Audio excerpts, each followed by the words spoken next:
I'm surprised every sunrise the earth would have me back.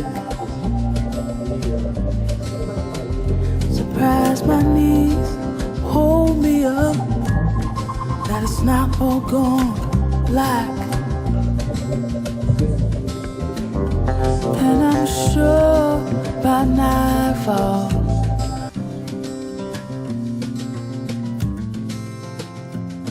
Donc la question de l'accès aux données, pour moi, elle est double. Il y a un premier niveau qui est l'accès aux données nationales, anonymisées, pour lesquelles je ne comprends pas qu'on ne donne pas aux complémentaires le droit de savoir ce qui est consommé en France, sous quelle forme, avec quel coût, qui paye quoi et pourquoi. Ça, c'est un sujet de fond, pour moi, devrait être traité par l'IDS et je voudrais bien qu'il aboutisse un jour.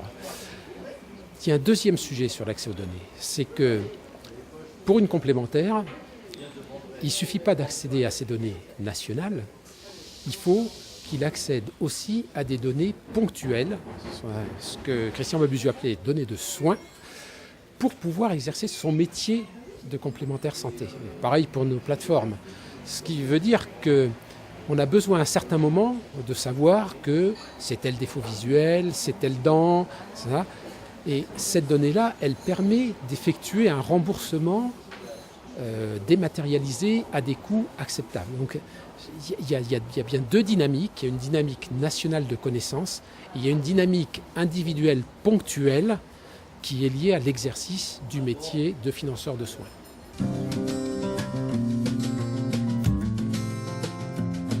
Alors on sait que les trois secteurs traditionnellement concernés aujourd'hui dans la loi Leroux, c'est l'optique, le dentaire et l'audioprothèse. Si vous regardez un peu plus loin les potentialités, déjà sur le dentaire, on parle de la prothèse, on voit bien que sur l'implantologie par exemple, on a capacité, c'est le cas chez nous, à faire des réseaux par spécialité. Donc c'est un premier sujet qui, juste dans le cadre de la loi Leroux, permet d'aller plus loin. Mais au-delà de ça, il y a des secteurs à la fois, je dirais, sur le plan horizontal et vertical. Par exemple, la prévention. La prévention est un champ que les complémentaires ont du mal à investir, parce qu'aujourd'hui, ils ne trouvent pas de clients prêts à la payer. Mais je crois profondément que ça va changer et qu'on est en train de le faire changer. Et nous, on s'est positionné sur ce marché. Au-delà de ça, il faut toucher à d'autres domaines de la médecine, enfin de la santé, ce sont les dépassements ou les compléments d'honoraires, on va le dire politiquement correct, que sont l'hôpital. Le médicament, c'est trop difficile, c'est-à-dire tellement administré que je pense qu'on n'a pas grand-chose à y faire, mais en tout cas, sur l'ambulatoire et sur l'hôpital, certainement. Et puis, il y a un autre domaine que peu de gens voient parce qu'on est encore très franco-français dans notre réflexion, c'est la prévoyance. Dans le domaine de la prévoyance en France, ce sont les assureurs privés qui emportent le risque de façon plus importante. Et dans la prévoyance, le modèle économique, il est double.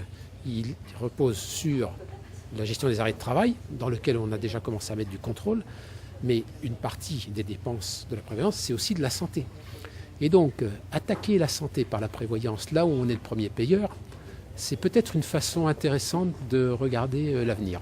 En tout cas, vous avez compris qu'on s'y intéresse.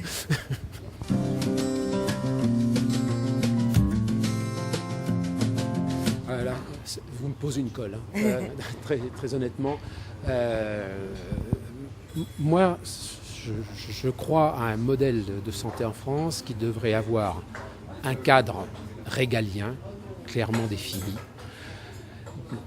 le plus d'équité possible entre financement et accès aux soins, et quand même un peu de concurrence dans le système, parce que je crois que de la concurrence naît le progrès.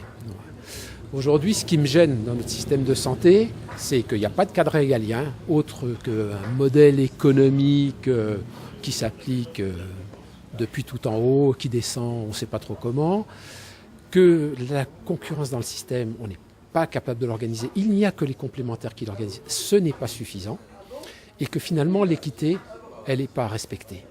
Et donc, si on pouvait changer sur ces 3 axes un petit peu notre modèle, je pense que je serais un citoyen heureux.